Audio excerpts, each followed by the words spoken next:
thank you for coming. Thank you. And with it. Yes!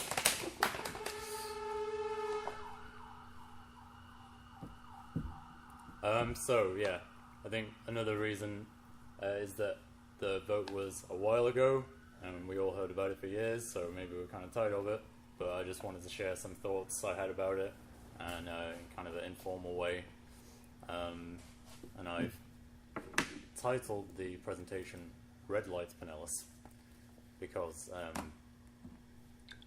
right now it seems like the best we can hope for is standing still with the transport system, and maybe even going into reverse, so it could be worse than a red light. I was going to explain what it was, but as everyone here, I'm guessing, pretty much knows what it was. Okay. Well, I don't know, you might want to just for synopsis for that. Okay. Just like a couple sentences. Was a motion last month on the ballot to just expand the bus system, make them more frequent, run later, and have some rapid buses on the busy roads, and also to build a light rail running between downtown St. Pete and downtown Clearwater. It was going to be paid for with a 1% sales tax increase, and swap that out with the elimination of a transport property tax that's in place, and it needed a majority vote to win, and it lost massively. It was like 62 to 38%. Just a little bit of context, like coming into the situation, kind of the big picture context. We're in a world where we know that conventional oil production peaked as long ago as like 2006, but the kind of capitalist economy we have has like stumbled on ever since. It hasn't really collapsed the way some people thought it might, and that's largely because of the continued reliance on extreme energy, so like tar sands, fracking, deep sea oil. Like we're getting more and more reliant on those, but the peak oil question is still a big one in an economy that's dependent on infinite growth on a planet with finite resources, and most of our food and transport still depends on oil almost entirely. There was a recent IPCC report, which is the very like restrained UN body that looks at climate change, and they basically said that we're on track to use up our entire carbon budget within 30 years on the path we're on, if we're even to have a remote chance of staying under the still dangerous threshold, which is 2 degrees of warming for the whole planet. A little closer at home, in October, the city of South Miami approved a measure for Florida's southern counties to secede and become their own state, South Florida, because they don't feel like the Florida government is doing anything for climate change, and they're worried about their very survival. So that's kind of how desperate some people are getting. And on top of that, Florida has other reasons to try and get off fossil fuels. There's almost no fossil fuel resources in Florida. The only thing that's really got anybody excited is deep sea drilling, and it has massive potential for renewable energy, none of which it makes much use of. It's only 7th in the country in solar generation. So if you look at like terrifying problems like that, and then you're given a referendum where you're asked if you want more buses, it's kind of a no-brainer. Like, big picture, yeah, let's pay whatever we can, because clearly we're all going to die otherwise. So, why exactly did it not pass? Why did it fail? The main opponents were a group called No Tax for Tracks, and you probably saw their red signs everywhere in people's yards.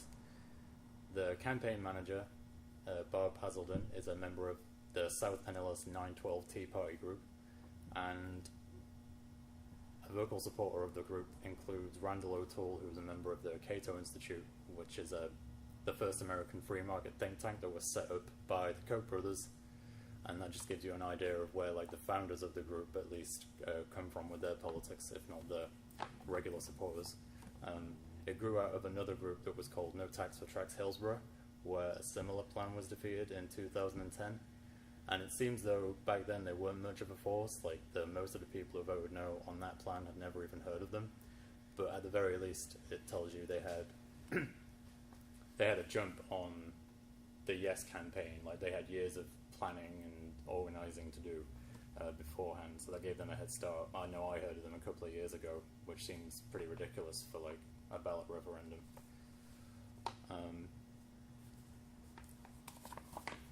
Another thing that people think might have helped tank it was the light rail component. I know that you feel like that was a big part of it. That's the main thing that a lot of the opponents made a noise about. They said that it was by far the most expensive part, and it wasn't going to serve a lot of people, unlike the bus expansion. And there's a case to be made and it's being made by a lot of environmentalists, that we need really big changes and we need to like think on a big scale. But on the other hand, maybe if they had just focused on the buses, buses are already really efficient. The carbon cut that getting people out of cars and into buses make is huge. It's like 9% if you've got an efficient, well-run bus system. And on top of that, we even have some hybrid buses here. So the buses are, as a single piece of technology, are extremely clean. The infrastructure's already built. It's just roads, not unlike any kind of train, which requires that huge upfront building of new infrastructure. And yeah, the roads need maintenance, but if there were more buses and less cars on the roads would need less maintenance. I feel like the buses we have are fairly comfortable and fairly nice compared to some places I've been. The only problem is that they're just not big enough. They don't run long enough. They don't go far enough. All that. They could be a little cheaper, but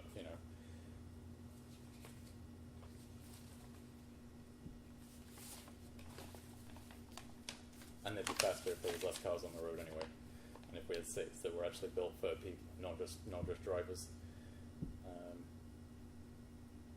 Because of the time in which Florida was settled, like a lot of this country, like the population is quite thin compared to a lot of places, so a single train going between two towns is only going to have a limited usefulness. Those are really good in very dense areas. Like my home city has a light rail system, but it runs right through the middle of the city. It doesn't connect to city centers. If we did have infinite money and political will, then yeah, it would be really nice, but perhaps maybe we should have just, they should have focused more on the buses rather than reaching too far, is at least one theory. And tried to explain that it would have been integrated really well, like if you could get the bus to the light rail, things like that, have integrated ticket system.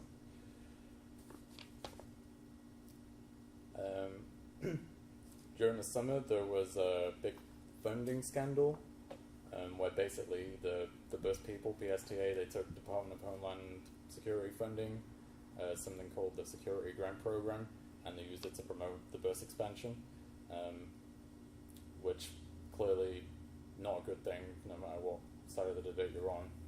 Although it does occur to me, just as a side note, maybe we should be spending more on transport rather than security, because I don't really think the Islamic State's coming to blow up the buses in Pinellas County. I'm not too worried about that. Yeah, they are. I tried to figure out what exactly, that plan is, what it is that they do when they give this money to the bus departments, and I couldn't really find much that I understood, but I'm guessing it's not a lot more than let's encourage people to spy on one another and possibly be racist. I can't imagine there's much more to bus security than that. The Islamic State's trying to disrupt transportation so that when they steal Disney World, which is not it. We're going to be running around with our heads cut off, and nobody's going to be able to get there to stop them. Thank you, spokesman from Department of Homeland Security. I guess I would wonder whether it was actually integrated into what it actually was, because I really don't know what that grant was. I just know that I work with a lot of old clients in my business, elderly, and they're constantly afraid. So I don't even know if that was what that would be, because they're afraid of getting mugged at the bus stop, or they're afraid of weird people on the buses doing things. So I would be interested what the alternatives were. But literally, when I've talked to them, what are their concerns for the community? One of theirs is, I want to be more safe on the bus. So there is a concern of a big segment of the population that wanted to be more secure at buses. Whether that was I don't think fighting ISIS on the buses is realistic, but a fear of being mugged or things like that at bus stops is a real concern for the elderly, I think. And there are a lot of old people in this area.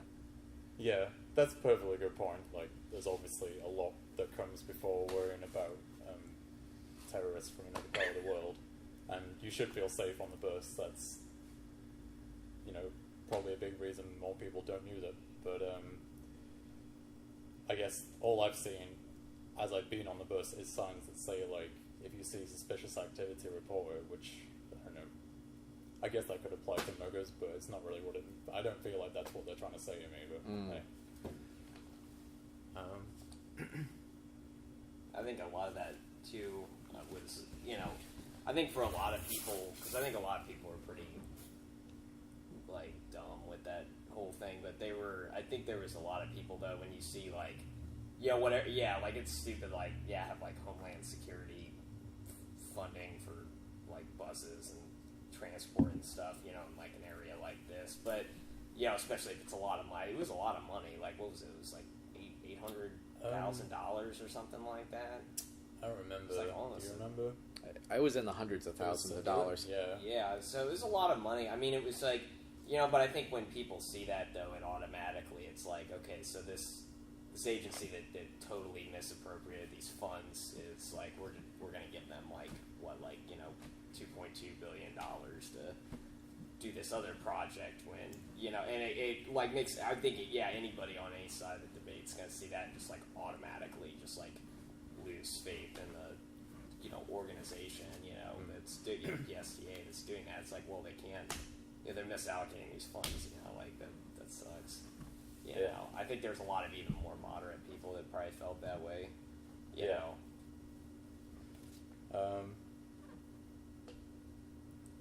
But just to finish the thought I was having, I guess, I feel like the transport system is dangerous. Like, the kind of transport system we have that's very car-centric is just dangerous, much more dangerous than those kind of concerns, to me at least.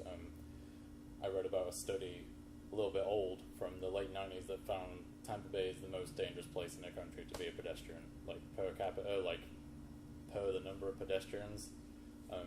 And that's largely because there are so few pedestrians, and drivers just aren't used to, like, reacting to them. Same with cyclists.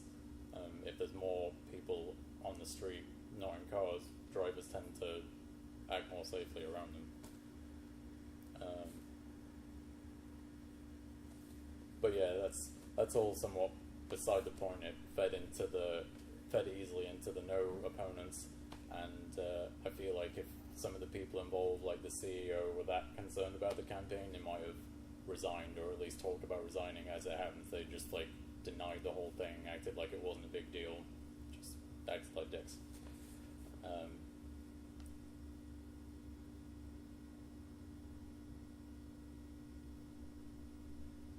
Although I did have a sympathetic, I thought that maybe, like, after, like, repeated failings, like the Hillsborough one that failed that I mentioned, like, maybe it's not surprising, maybe they're just getting desperate and they're going to do things like that,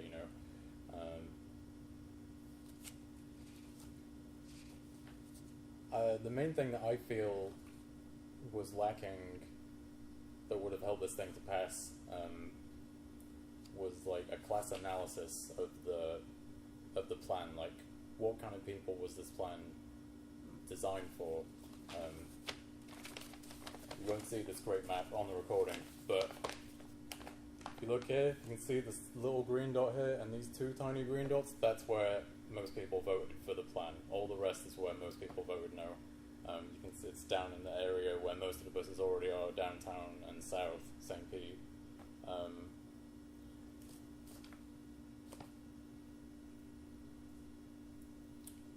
PSTA did a passenger survey a couple of years ago, and they found that 50% of passengers earn less than 15 grand a year.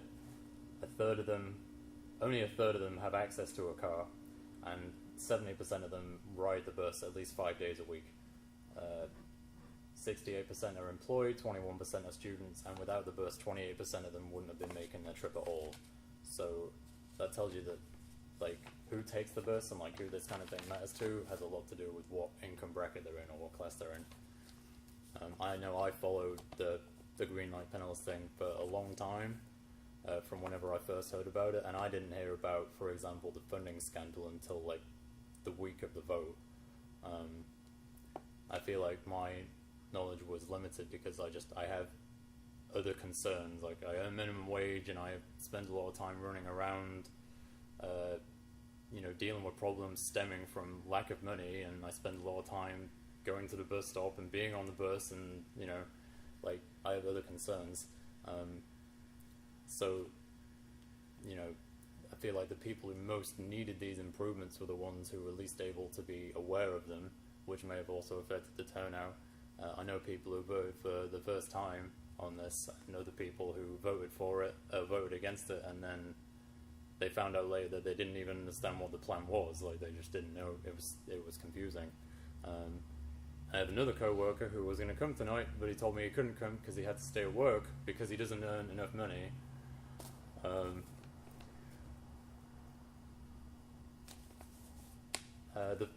The proponents had a lot of backing from some big businesses like realty groups, investment firms, sports teams like the Buccaneers, even Hooters gave some money towards it.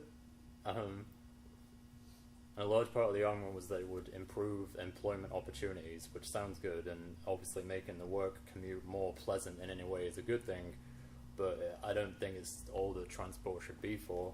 We shouldn't want to avoid going out to have fun just because we're sick of being on the bus every day going to work.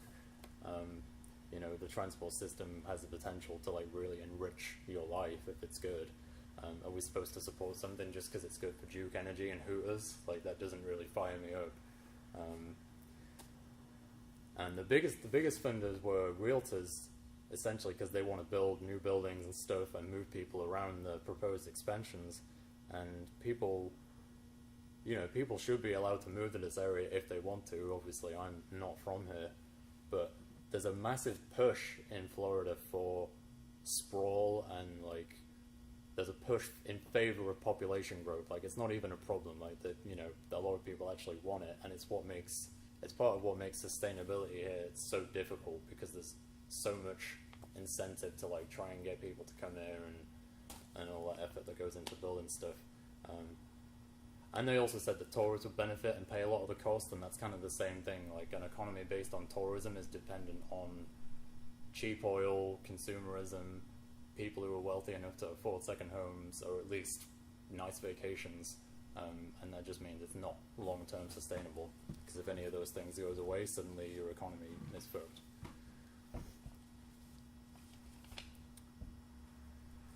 And then finally, I guess the final thing I want to say about why it didn't pass was the sales tax. The Tampa Bay Times, who actually supported the referendum, said this. They said it resulted in the average Pinellas homeowner spending just $14 more a year. If your house is worth over $190 grand, they're going to save money. So in other words, the wealthier you are, the better off you're going to be under this. And if you're not a homeowner or you're poor, it works out less well for you, even if the increase ends up being quite small. There was a poll 2 weeks ago that showed the taxes were the main reason people voted against it, not the light rail. They said that even if it was,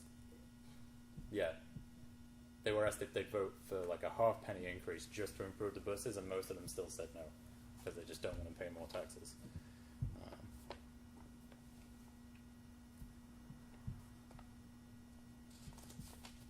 So some of the while I was researching this, some of the things the opponents had to say, I kind of agree with and applauded.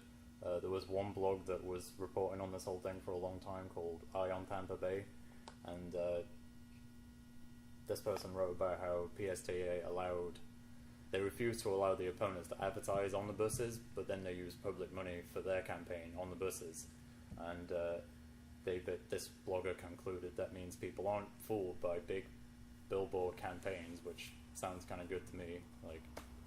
If people aren't influenced just by seeing something repeatedly too much. Basically, don't treat people like idiots. They're going to know if you're kind of bending it to your argument. They don't like being treated like idiots.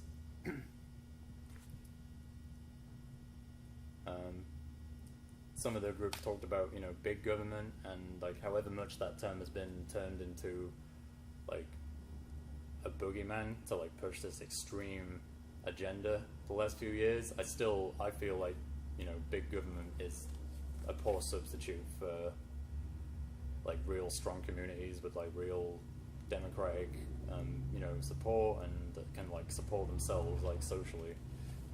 I'd rather not have big government or big business personally. And I'm sure some of the stuff that was you know, the opponents said would happen is quite likely would have happened, like delays in construction, corruption, high prices, sleight of hand with the funding. I mean, they kind of did half of that already. You know, does anyone really think that some of that stuff wouldn't have happened? It just seems normal these days. And to me, this seems like the notion of finding common ground with like the Tea Party type people who are genuinely just concerned about state bullshit. That would be the kind of place where, you know, it might be worth trying to talk to them, kind of, you know, get on the same side as them, as it were. On the other hand, an argument I kept seeing against it was that not enough people ride the buses, so it's not worth it, which seems really amateurish to me. The ridership's been going up all of this year. It's 200,000 more as of September than it was in the same period last year. It's like over 13 million people have ridden on the bus this year, just in the county. And there's at least some truth to the idea that if you build it, they're going to come, which is good in this case, if not in the sprawl point I was making earlier. On top of that, if people don't ride the bus, it's because the bus is crap, and they were trying to improve it, you know? Like, if people are looked down on for taking the bus socially because it means they're poor or they're weirdos or something, if these opponents want to be responsible, they want to make sure they don't feed into that. So, like, the No Tax for Tracks About page says they're happy to fund buses with taxes, just not light rail, which, you know, is a reasonable position. But it also refers to them and our neighbours as the people who use the bus system, marginalises them, says they're just 1.6% of the county, implication being that No Tax for Tracks was primarily drivers, which isn't too surprising because most people here do drive, but I think it feeds into that social othering that makes drivers think that public transport has nothing to do with them, they're never going to have any interest in it, and why should they fund it, kind of thing. So I think the 62% of people who voted against this was probably like a messy combination of people. It wasn't any one group or cause. Yeah, it will have been extremists who were against all kinds of taxes and think that buses are communal or something and they don't like that. But it was probably also people who were hoodwinked by their arguments, or already struggling with money and didn't like the sound of more tax, or just didn't fully understand the plan. And it's tempting to be like cynical and bitter and think that those nuanced people don't exist, but to be honest, you know, they must do. It's not just a bunch of nutters.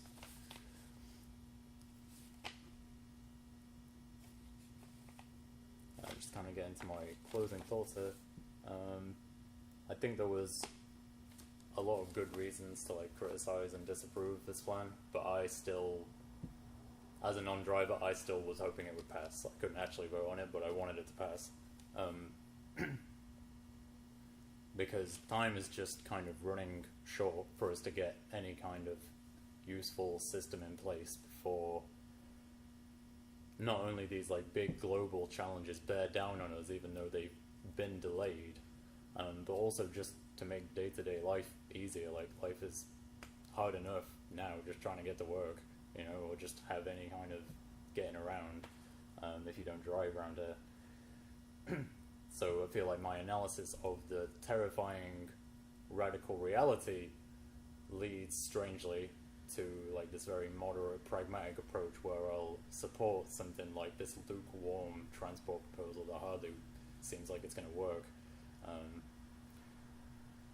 I would never like support like the Democrats or any of their like watered down progressive equivalents in other countries, but on the other hand, maybe like a tangible vote like this seems more important than whether we elect the current shit governor or the former shit governor. Like, maybe that isn't that important comparison to a yes or no question.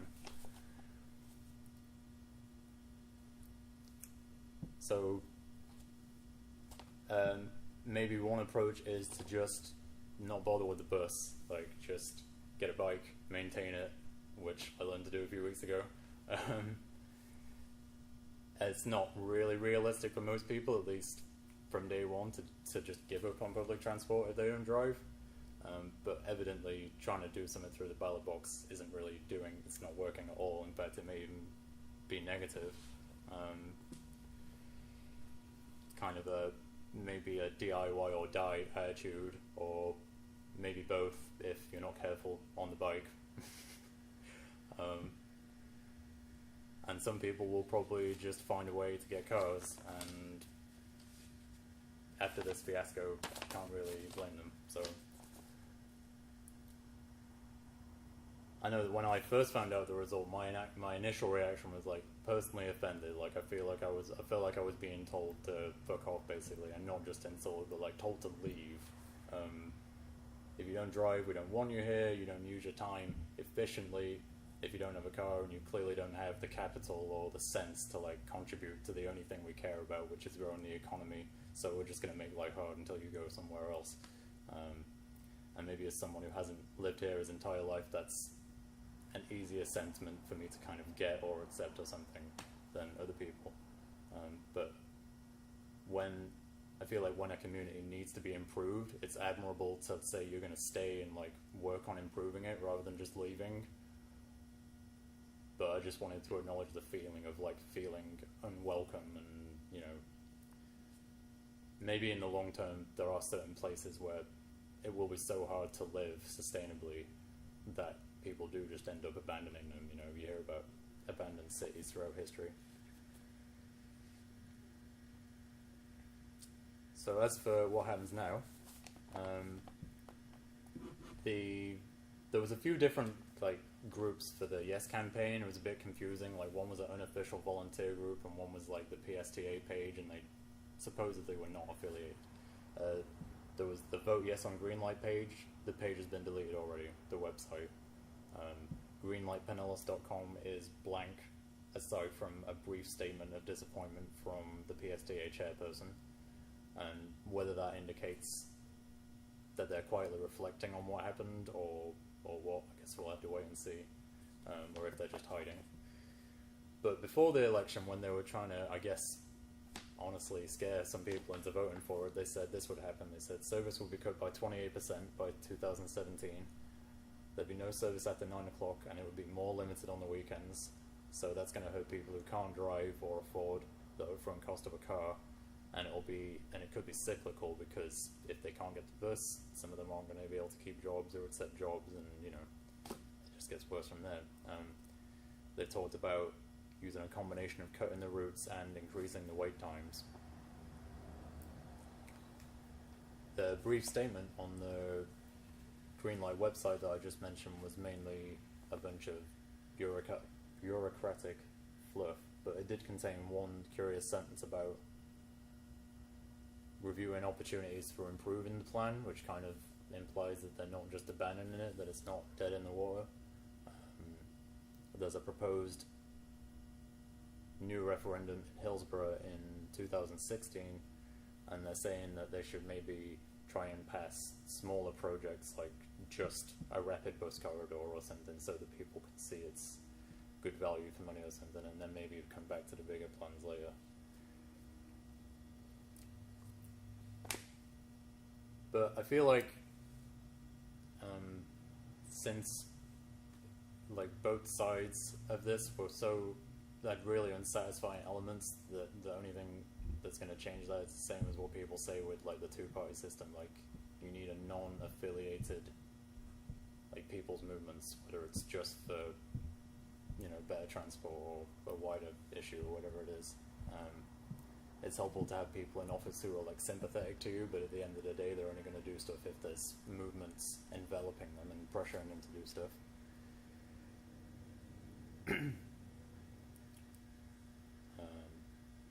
Seems, it's easy to be cynical after an election and say, well, let's not bother with the whole official channel anymore, but more honest answer might be just that you need both to kind of work in tandem, like unofficial and official channels. So, for example, there was a climate deal a few weeks ago that the US and China made, and it's like way inadequate, but at the same time it happened right after the biggest climate march in history. So the US agreed to reduce emissions by 28% below 2005 levels by 2025, and China committed to at least peaking their emissions by about the same time. I feel like a good place to start, you know, if people are interested in having some kind of more actual grassroots, you know, grouping, is finding a way to stop those bus cuts that they're talking about, you know, because that's going to get popular support. If taxes were the main reason, then let's, you know, work with people who are trying to make the tax system more accountable, you know, tax havens, loopholes, cuts for rich people and companies.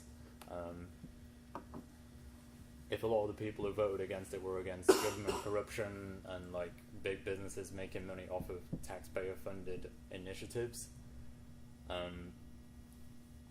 you know, what if some of us from the other side of the debate had, like, you know, figured that out earlier and kind of come at those same issues from a more progressive, like, social justice angle, then maybe it would have changed into a plan that would have been able to pass, you know. Maybe that's something that would be worth looking at now.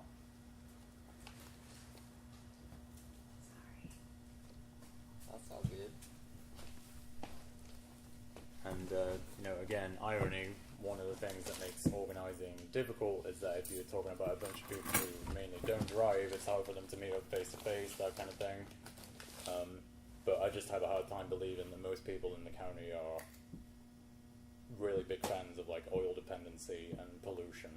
And they're just, you know, idiots. Like, I really don't believe that. That's a small number of people. I think that if it's possible to help craft something that could be approved by most people, you know, and at least get us started. And I guess that's kind of where I want to finish.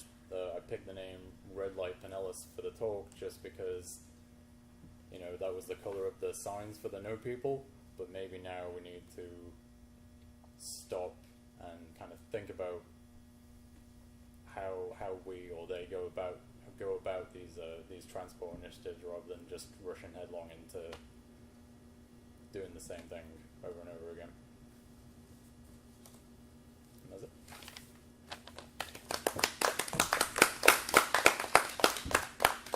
It's a really good class. Thank you. Want to do like Q&A or anything? Yeah, we have to answer questions or just facilitate discussion if anyone wants to say anything. I have a question. Okay. Well, it would be for you and for Will. Oh, and maybe for David too. What was the role of, like, bicycles in the plan? Because I know they're, like, all I know is that on their picture there was a bicycle, but there was, like, never anything mentioned about increased bike routes. And then I would guess it would also be for, like, Will and David, what you would think would be the best investment in terms of transportation to make things more bike friendly. I know there are bike lanes and stuff, but what both your thoughts were on that? I feel like I read very little about whether they were going to expand bike lanes. I don't know if you read anything. They said, they just vaguely mentioned, like, it included in the plan was increasing, building more bike lanes and, like, walkable communities. And they had, like, one plan for somewhere in, like, in Largo, in the middle of Largo. They're going to have, like, they're going to revamp, like, this, like, little square block with buses and stuff. It was really vague. Have, like, another bus hub rather than just, like, 2 in St. Pete and then, like, 1 in, like, Pinellas Park Like and then 1 in Tarpon. But yeah, no, it was not a lot about bikes. One thing, they don't really. I don't know. I don't think it really. They were. I think they ran a pretty terrible, like, campaign with, like, explaining it to people because I don't think they really had a good idea what they were doing. So in my opinion, PSTA is completely incompetent and has been forever, and just sucks. And they're just kind of like rats. They're like a typical example, like, because you'll have, like, the Tea Party, you know, like, will say, well, we need like no government, involvement. And yeah, and like some things like you have like you're giving cops like assault rifles and like tanks and shit. Like okay, yeah, totally. But like then there's like you have to like reform the thing. You have to also work to make like the institutions better. Which is something like a progressive like Ralph Nader. That was his big thing. Is having better institutions and things like that. So it's like I don't know. That gets off subject. I don't remember anything about the bikes. I voted no on it. I thought it sucked. Did you guys I look at hate the it. wording of the ballot? Because the wording was crazy. That's why it failed, I think. Because it said, I forget what it said, but it didn't sound very appealing. I think it just said like, Did it say it said voting Yes. for a 1% tax Yeah. for one, Greenlight Pinellas. yes for the sales surtax or no against the surtax? Nothing about. Mm-hmm. But it But didn't when you say put it what that it way, was for yeah. or like what it did. And yeah. So the tax was like troublesome though because it is like a very regressive tax. You mentioned that. It's you're taking if you're a property owner, you have like an expensive property, it's gonna your taxes are gonna be lowered. You're gonna be saving. But I think a lot of people just see that and they're it's like I don't want an increased sales tax since it's the largest sales tax in the entire state. You're already struggling, so it's like we're trying to help, poorer demographics get around, but, at the same time, it's like you're paying, those demographics are paying more when they're already, like, completely, like, fucked, and getting minimum wage and stuff, I thought that was, like, I think that probably turned a lot of more progressive people off to it anyway, too, because it was just kind of like, well, that sucks. That's not a solution, to anything really. It was weird because it was a sales tax is a regressive tax, so it, disproportionately hurt poor people, but it would go towards bus service, which would probably I guess you could say disproportionately help poor people at the same time. So because it tends to be poor people who take the bus. So. And I think they were trying to like brand it as like this will be a tourist thing because every metropolitan area needs public transportation.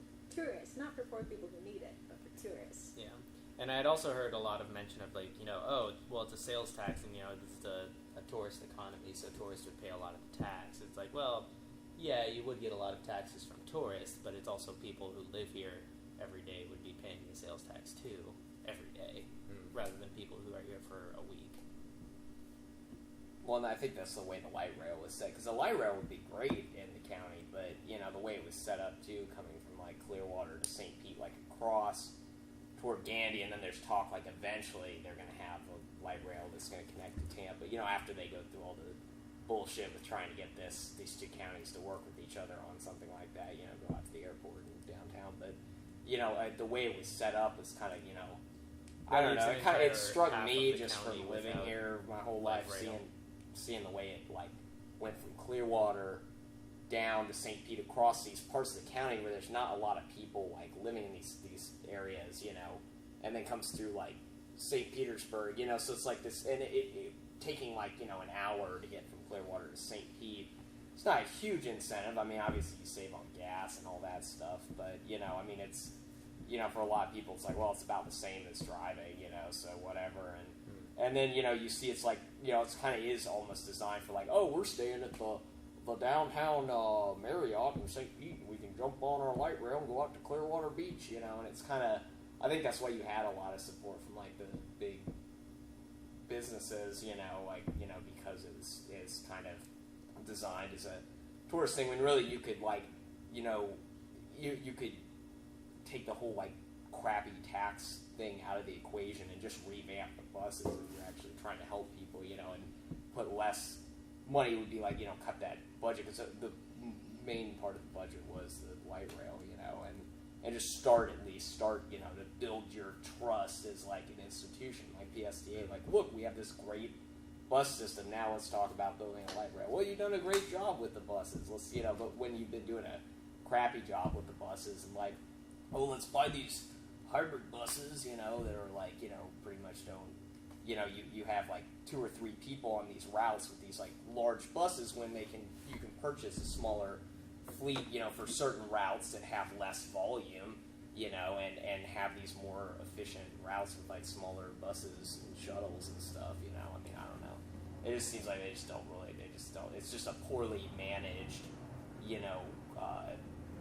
institution, because there's not a lot of people here who know a lot about, public, as opposed to like somewhere like Portland where they have a great public transit system, because you have a lot of people working in whatever, I'm sure they're transit authority, and really good public planners and stuff. We just don't have that around here, because it's just not important, We have a lot of,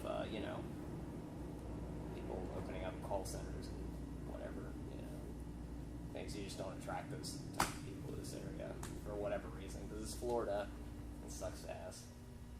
So I guess I have a question for like everyone else. Like, I've only lived here a few years. Is there like a long-standing feeling that PSTA is like particularly badly run, or is it just the usual like cynical towards government kind of, like, is this a long-standing feeling, you think? I think a lot of people don't really, like, if you were to look at like the average person in Pinellas County, they probably don't really know much about PSTA, because the average person doesn't take the bus, so they like, well, I don't take the bus, so I don't really give a shit about the bus. So I don't know anything about the bus. So I've ridden the bus for a long time. It's always sucked a lot.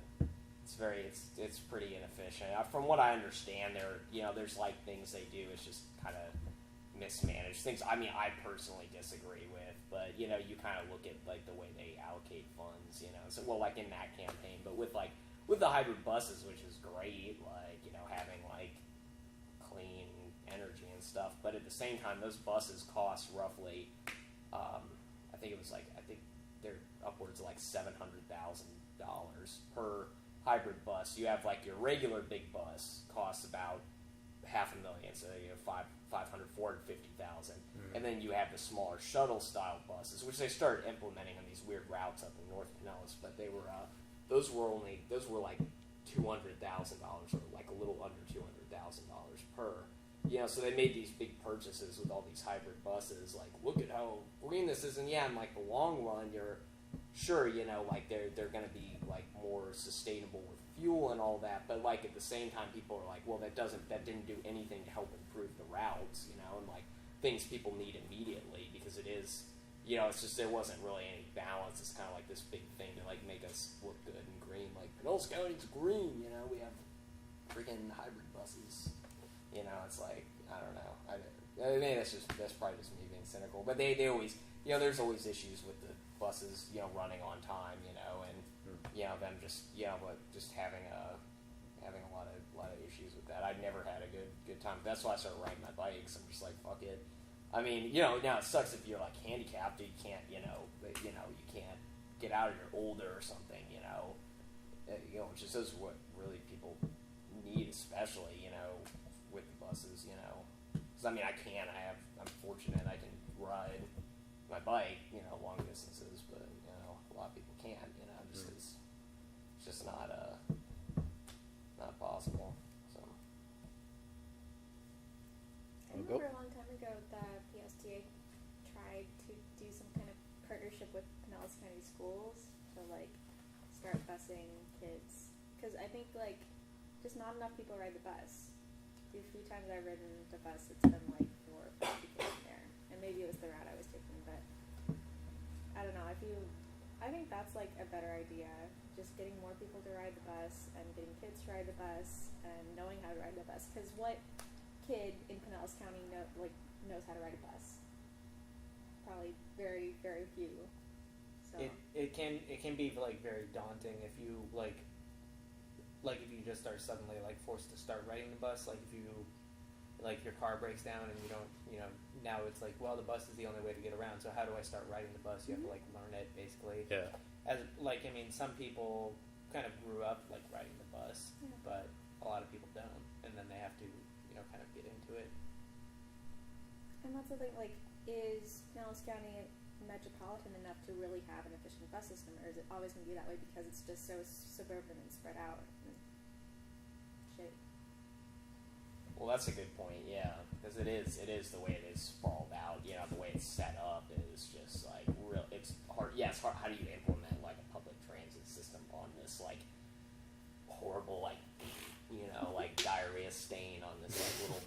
out in Tampa Bay, you know. I mean, it's just kind of difficult, you know. Which is like, yeah, light rail would be like really good if you could have something like loop up through the canyon. I don't know how like the logistics of that, you know, because everything's already built up. You'd have to tear people's houses down to like build your light rail thing through, you know, and it would just take too much time, too long. Going back to the like biking, like what do you think? Like I don't think you ever said like what do you think bicycles could do to what they could do to get that better? I mean, because I think we talked more bike trails. Well, they're actually talking about the bike situation in Pinellas is actually already pretty good. Like, I mean, it's bad. Like, yeah, specifically in like South Pinellas. Well, North Pinellas biking is bad. No, it is. Well, anywhere, yeah. Pinellas Park, Seminole, it all sucks. You know, I mean, you've got the trail if you're on the west side. You know, you can take the trail, but I mean, it's really anywhere besides St. Pete. It's pretty much just the Pinellas Trail. Well, that's true. They are talking though. They are starting, I think, construction again though on the other trail that's going up. So it's going to make a loop around from the Pinellas Trail in St. Pete all the way up through like Clearwater and then back around. You know, so you have the west and the east side covered. And then they are like, you know, it's pretty much the municipalities are all doing this. But you know, you have like in Clearwater, they have like the trail system that's like goes out to where this conceived it. It's the Duke Energy Trail because it goes along their power lines. Like they're using that land to build the trail. You know, we cut from there like Safety Harbor, and it gets pretty far, kind of close to the Pinellas Trail. But then you have to get on like a road to get back over to the Pinellas Trail. But so people are like, I think they're kind of like the trail system is getting there. You know, there's just not. But it honestly wouldn't take that much funding to like get like a nice bike trail system. But that I don't know how many people would actually benefit off of that. I mean, I would like it, but do you think like getting younger people, like, because I mean, honestly, like your free school class was like, and only like, and some of the other people I talked to, I never really even thought about like bicycling that much. It's just like something people don't think about, you know? I don't know. Do you think like more people could be encouraged to bike? Probably. Especially younger people. If there was easier ways that you didn't have to ride on the sidewalk on the side of like, you know, Park Boulevard or something, you know, like, I mean, you know, there's actually like good routes, you know, maybe take a little bit out of like, you know, your route, but it would be a quicker route and safer route, you know, I think people would do that. I think a good thing to do along like high traffic routes, like along like US 19 or, you know, Park Boulevard or something like that, or even Central Avenue, is to have like those bike lanes that are separated by a median, like they have on First Avenue in downtown. Because if you get, like, you know how in North Pinellas, like around like the like Tarpon, Palm Harbor area, they have all along US 19 or those like, you know, drainage ditches that just run for miles and miles. You could like, I don't know, build like a system of just like a trail that runs over those ditches, and you could probably, you know, you would have like a, you know, a couple feet median off, like separating it from actual like US 19, but it wouldn't be the sidewalk either. It'd be like its own separate like bike lane that runs parallel to US 19. So we should just go build some bike lanes. Just get a bunch of concrete. What are you guys doing? Building a bike lane, asshole. DIY or die. I think the bikes are kind of cool because it's like, it does kind of go with that whole, like, it avoids the whole government issue because it's like, well, these are private people who are riding their own vehicles. It's just that they've been kind of disenfranchised from, you know, the other people who pay taxes who have cars, you know? Yeah. So it's like, are we going to, you know... Well, it's funny. Florida's very open to having bike... I mean, even, like, that was the one thing Rick Scott did. This was recently signed a bill they had to do connect all these trails starting in the Pinellas Trail in St. Pete. It's supposed to be done by, like, in, like a couple years or something like that, but, you know, connect them eventually. I think like 2017 or something, they're going to have this done, and it goes from St. Pete, and it connects all the trails, and it goes all the way out to the east coast of Florida, you know, through Orlando. It connects to other trails, which go up to other areas. You know, it's like, I mean, people are like that, because it's like easy. It's just like, yeah, okay, you know, that's cool, you know, like, whatever, because it's pretty cheap to just like pave these trails. They're not cheap, but it's a hell of a lot cheaper than with you know, trying to implement buses. But you gotta have buses too, you know. It's just like maybe like integrating those two things better, you know, walking pedestrian ways, walkways, and bikeways, and integrating like a better bus system, like that kind of coincides with it.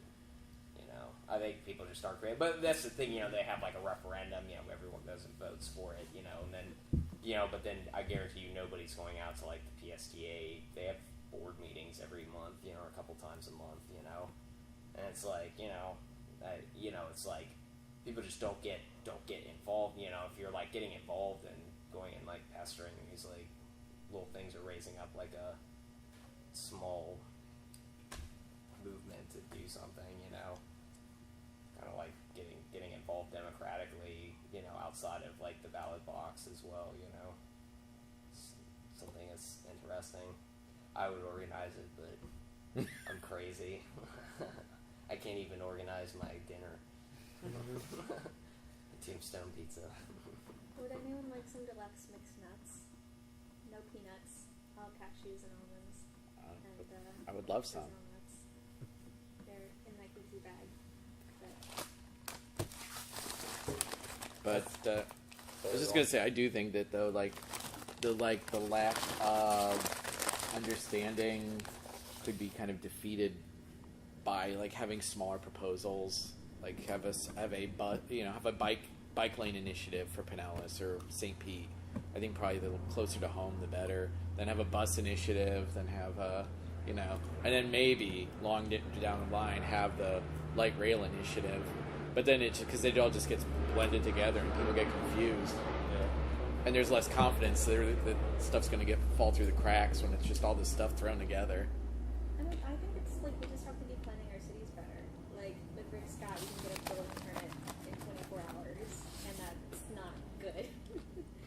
You can just put up like 15 Wawas in the same county overnight, seemingly, and it's cool because it's business and jobs, but it's not like a planned good city.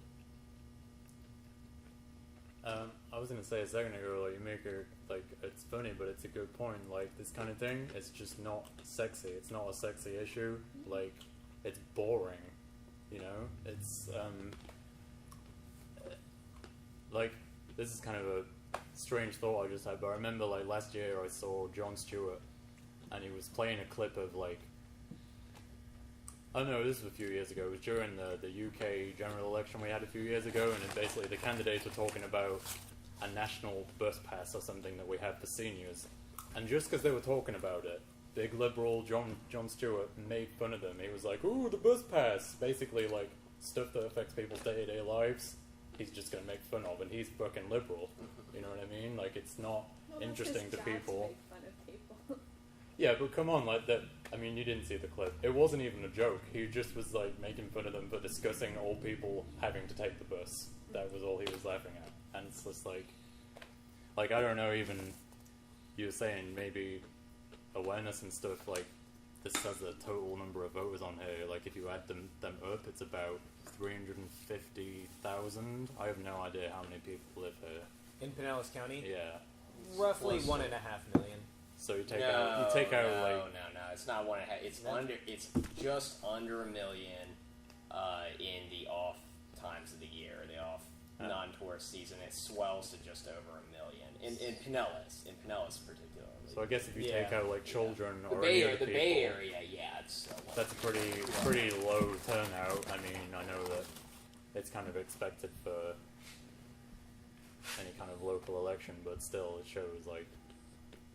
I bet some people didn't even know there was a referendum, let alone what the hell it was about, Just had the word tax in it. They were like, I feel like there was a decent number of people who did kind of have that knee-jerk reaction that was basically just like, tax, nope. So, like, probably not the majority, but there probably were a good number of people who did have that reaction.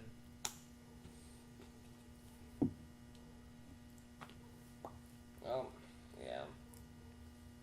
You see tax. Taxes are. You get. I think it's not as much of a tax, but when you just see I think people get really jaded about it. And understandably, because people are like, "Oh, well, you're a fucking idiot. You hate taxes." Or whatever. You don't like taxes because you're a hillbilly. Or whatever.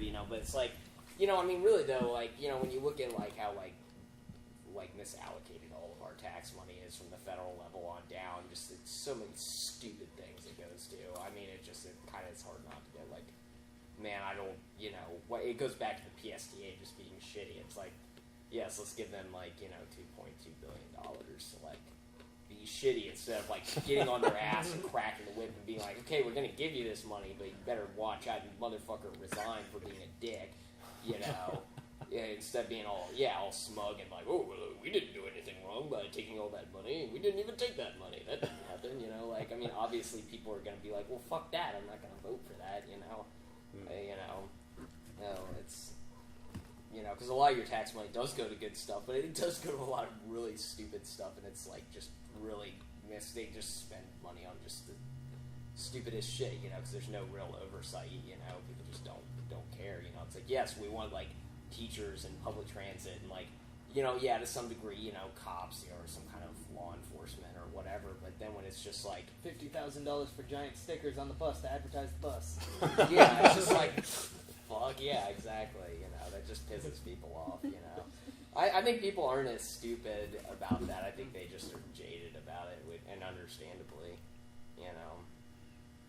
I got a slap bracelet. Greenlight Pinellas slap bracelet on the bus one day. Dude, I haven't seen those. Got a Greenlight Pinellas keychain paid for by our Homeland Security dollars. Damn it, I want my free Greenlight Pinellas shit. These are my tax dollars too. Greenlight Pinellas Rolling Rock. Yeah. Free Rolling Rock. Were there any frisbees? I would like a frisbee. Yeah, frisbees. My beer was They bought by definitely the had like Department of Homeland Security. pens and slap bracelets. We have a lot of leftover Greenlight Pinellas promotion. I bet there's like a material. warehouse somewhere filled with. Oh my god. It's right next door. I still promote Greenlight Pinellas, ironically. They'll make a comeback. They'll make the money back in like 20 years, right? Then people will be like, Yeah. I still support Greenlight Pinellas. It's like retro now. I never heard of it. Oh, you've never heard of Greenlight Pinellas?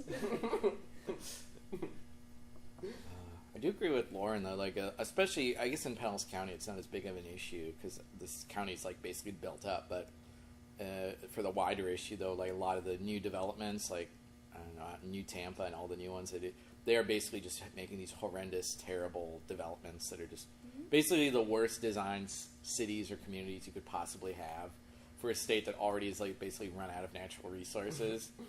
And it's just like, yeah, they just seem to keep doing it because it's like, yeah, we can make more money. I don't know. That's a whole other issue. But I think that, I guess, stopping the problem in the future, and that doesn't seem to be happening. It's okay. One day We'll probably be big dead by then storm's anyway, going to come because- and wipe everything out. It's going to be awesome. I'm going to be so happy. You gonna ride away on your bike? Yeah. Or are you expecting I'll probably just to die perish? with the You storm. expect That'd to be a pretty cool way to go. Just like, yeah, it's coming. Category 5 wipes everything out. And then it's like, well, we have to start again, and hopefully not the same way. Yeah, I don't know. Just thinking about it though, like when I tell people though about like, especially like over the Skyway, some of my friends bought in one of these like developments. And I just started talking to them. I'm like, this is horrible. Why did you buy this house here? Because they got rid of their older house in a more densely populated area to get this. They're like, it's great. It's so open out here. And I'm like, no, it's going to be built up soon. That's because people like you are moving here. And I talked about the natural resources, the lack of water, and the impact on the environment and the animals. And they're like, they had no clue. And I'm just like, I think so many people just literally do not think at all about that. And I kind of wish, I don't know, as a citizen of the state of Florida, people were more educated on the ecology and the natural resources that the state has, because we bring in all these people and they have no idea about the natural system. They're just, I don't know, watching Dances with the Stars and have no idea that there's all these life support systems that are That's why basically... they came to Florida in the first place. Get a nice... Yeah. That was like house, the whatever, West Chase or like Citrus Park areas. It's like I remember when I moved to Florida, those places were totally empty. Like there was nothing out there. And then now it's like, there's a mall out there. There's like housing developments everywhere because everybody was like, oh, it's so open and remote out here. So everybody moved there. And now there's housing developments and stuff. It's like, well, fuck, it's not remote and removed anymore. Now I've got to go further out and build another house. And then because it's poorly planned, it's like, oh, and there's even worse traffic than in the city because the Right, roads are not because properly. the only way in or out of there is like Gun Highway. Yeah, they just put these like one mega street that just backs up rather than a real grid because they're not Yeah. really a planned city. They're just this. Well, they have those Numerous cute little shops that look like they're like real shops, you know. And there's like Oh, yeah, the hot West yoga Park studio Village or whatever. Got your Buffalo Wild Wings. Got everything you fucking need. Still can't walk there. You still have to drive there, you know. But it looks like a walking town without That place- actually being a walking. That place town. is like super bizarre because it's this Perfect. it's this like development of like condos out in the middle of like the Citrus Park area, like New Tampa, West Chase type area, and they're built on like the second and third stories, and on the bottom is like the shops. So it's supposed to like be reminiscent of this like kind of throwback like old nostalgic kind of like not small like kind of like less developed city kind of thing, where it's like, oh, you live in like the nice apartment on top of local business and that kind of stuff, and it's like, well, you live on top of like a Chipotle and a Starbucks. And this place was built in like 2004. This is off topic, but I was doing this paper on food deserts, and I came up with a fun St. Pete game. So like if you live in North St. Pete, you take your North St. Pete address and find like a similar South St. Pete address, like a similar intersection, and compare like the available grocery stores around your North St. Pete address versus the grocery stores around your South St. Pete address, which is, I don't know, that's fun for me. So my grocery store is like 0.5 miles away, and on my South Side address, it's 6.7 miles away. The only And it's grocery probably the store within Walmart like, neighborhood market. Yeah. It is. The Yeah, only that's grocery like the store only within like grocery 5 store down miles there. of my house is the Walmart neighborhood market. Walmart neighborhood market. It's fucking awesome. It's my favorite Come shit, on down to dude. a friendly Walmart neighborhood market. It's so friendly and fun. All of the produce there, rotten all the time. You cannot buy food there. Or like That's how you know it's a 7 local layers of market. plastic. Yeah. It's just organic. It's so organic. It's wrong. Yeah. It's like a fruit stand Yeah. by Walmart. I'm so surprised there's not a ferry between St. Pete and Tampa, though. A ferry? Yeah. Yeah. Is it just because Tampa is like so not navigable for conflict? I think that I think kind of like the some of the confusion over the bike path stuff and some of the stuff, like they were talking about stuff that wasn't on this referendum, but it was like ideas they were going to have later, and the ferry was something I think I heard mentioned as well, like, oh, in 10 years we'll have a ferry and a light rail that does go all the way from here to Tampa and all these other things, and that was another thing that kind of got taken advantage of, like, oh, look, they're trying to mislead you and confuse you and say this money's going to build all this great stuff when it isn't. Ferry I would go on would a be ferry, good like, idea, ferries though. are nice. You don't need Ferries any, are relaxing. like, hardly any infrastructure for a ferry, and it seems like people would use it. It would be a cool idea. It's just a question of where it would go. You could figure something. Well, that's like in, like when I went out to Seattle, they had the ferries, and they'd run. I think they ran almost all night, or if not all night, like one of them did. And you could, people would just like drive their cars on the ferry. Oh, yeah. Yeah. Would just like, shoot across the, Puget Sound or whatever, over to all the weird little like islands and other spots across the way. It was cool. Just tear down the pier and make it a cute little port, ferry port. Yeah. Dude, I would take the ferry all the time. Before like the county was developed, the only way you could get around was steam lines, and like the pier in downtown St. Pete was where the steamship would dock. The pier in Gulfport was where their steamship would dock. There was a little pier in Paso Grill that was where their steamship would dock. So like there's still all these like little ways before this like inland of the county, which is totally empty, and you could only get around by steamboats. It Well, just it's- seems like we have one environmental asset, and we're not using it. We just like build a big highway over it. 3. 3. But yeah, we have, and even like, it's Well, funny we did though, have a the pedestrian bridge infrastructure. running next to the The Gandhi. The Gandhi Gandhi, Bridge, but but it's that's closed down. it's closed down. Yeah. It is? Yeah. Yeah, you can't use it. Yeah, there's a big fence, and there's cameras. They'll spy on you. And It was send called like the Friendship Trail. They'll send like a cop out. Friendship to is tell you to dead. get off. Yep, they more closed down the Friendship Trail. Why'd they close down the Sad. Friendship Trail? Hey. David's and bros. Fuck friendship. They said somebody on their bike would be too much weight and it would Yeah. collapse. Yeah, they said, well, it's kind of run down, and don't feel like fixing it. It's funny because they had all this infrastructure too. Well, even like with all the train tracks that used to be in Pinellas and like in Australia, that's all that is a big was the train track, that went down. So we had like the infrastructure was there, and then it's like, oh, well, that's outdated. We don't need that anymore. And it's like, well, fuck this. Let's put a fucking bike trail, which is great. But also then it's like now now let's build train tracks again. But over here, it's like, what the fuck, make up your goddamn mind, All these like decisions that were made at a time when it seemed like the fuel was going to be infinite, and it was just, yeah. it's never like they knew it was going to run Great. out. Oil grows under the trees. They've always known it was going to run out. They just couldn't imagine that far ahead, and now it's like that much harder to turn it around. That's crazy. Crazy. It's pretty much what defines Florida, though. It's just, I don't know how we're going to fix everything around here. It'll just sink into the ocean. The end. Yeah, hell yeah, dude. That's what I'm waiting for, man. I'm waiting for that. I'm telling you, a big storm, sinking down, let the sea reclaim it, knock out all the big mansions. All become swamp people. Just live intense in the swamp with the alligators. And Hell yeah. To Kenny's cabin. Dude, that'd be dope. Go back to being real Florida swamp rats, Florida crackers and shit. Well, Everybody will get around by rafts pulled by alligators. that's a solution. Come to it. Onward! Well, Gotta catch the 10:30 manatee.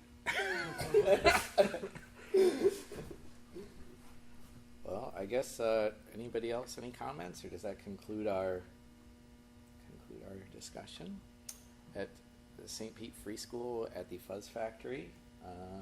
Next week, Christ versus Consumerism. So come on out, and thank you, James.